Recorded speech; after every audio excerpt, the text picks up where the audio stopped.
It's time to think about how we can create the modifier for the edge. And we can see that in our modifier crowd script, we have this sort of code which actually takes care of the updating of the UI. And we will also need something similar for our modifier edge. And obviously, like, we don't want to repeat this code similarly on our modifier edge.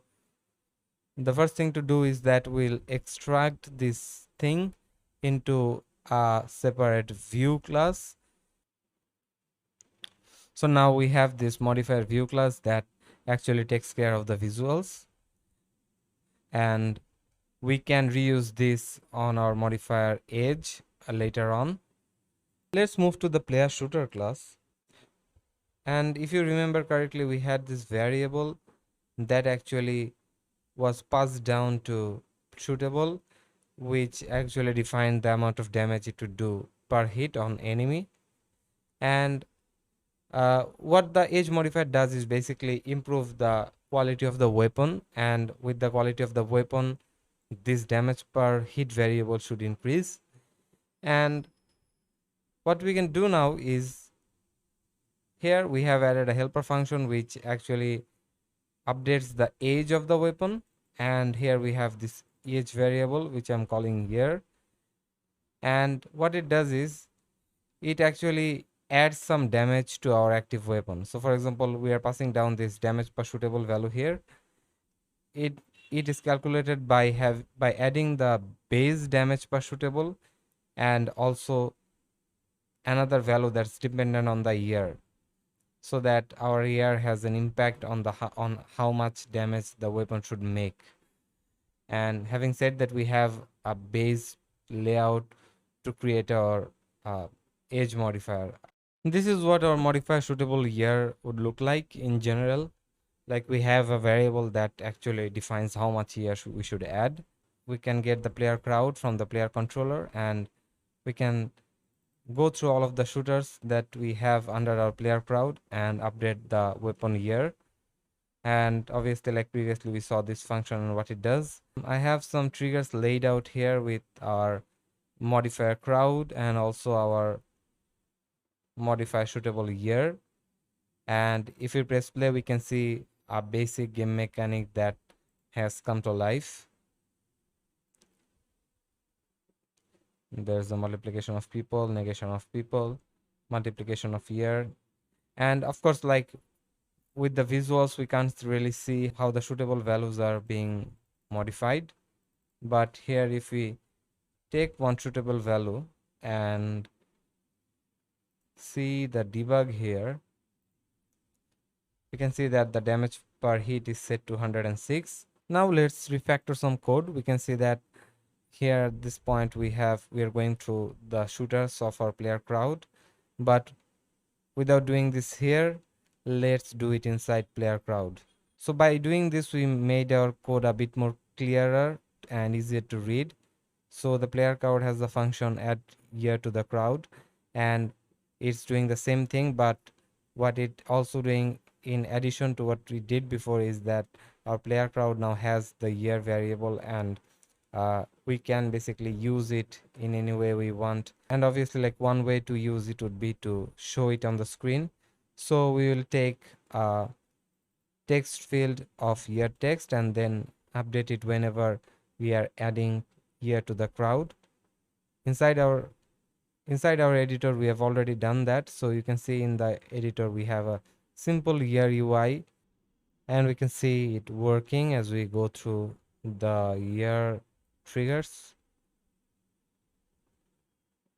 Pretty nice. It's time to make our enemies, and we can see that we have an iDamageable class here. And why we're going with an iDamageable class, the reason is that we don't want our shootables to only damage a specific sort of enemy. We want to damage we want our shootables to damage everything that has this interface. So basically, yeah, at the moment we are only attacking the enemies, but at in the future, if you really want to add some, let's say, some barrels that will explode on shoot, then we can uh, define the behavior of this barrel and also implement it from iDamageable, and then it will work very smoothly, and we won't have to like modify any existing code to make it happen. It's also a really good coding practice, and it follows the open close principle. We have our enemy class here, which inherits from idamageable, and we have this damage function that we had and we needed to implement it, and it has a damage variable. So our enemy has certain hit point, and it gets reduced as the enemy gets damaged. Whenever our current hit points goes to less than 0, then we play our dead animation, and we also make our skin color to gray so that it's very easily recognizable. And if you want, you can also like turn off the collider of our enemy here. I think that would make things a bit more cleaner. Now let's do our final modification in our shootable.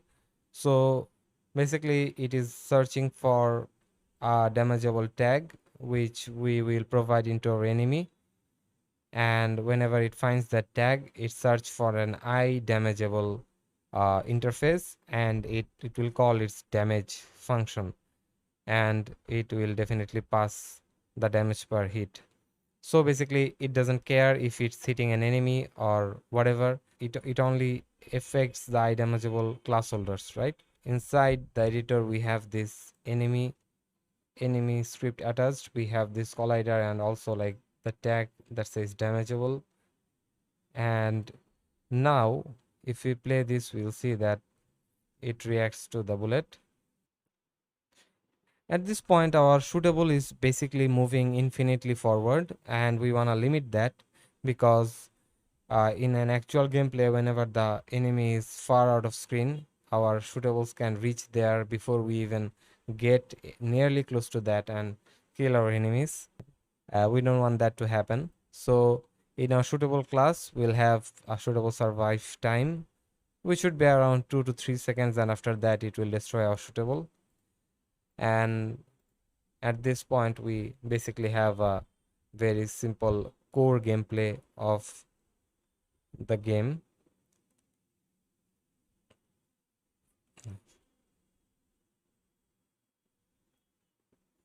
After doing some polishing and like restructuring some art assets, we will get to this, and obviously you can tweak it any way you want, but here we can see that we have reached our final gameplay. So these are all some visual tweaks, but the underlying logic and the code is same as before.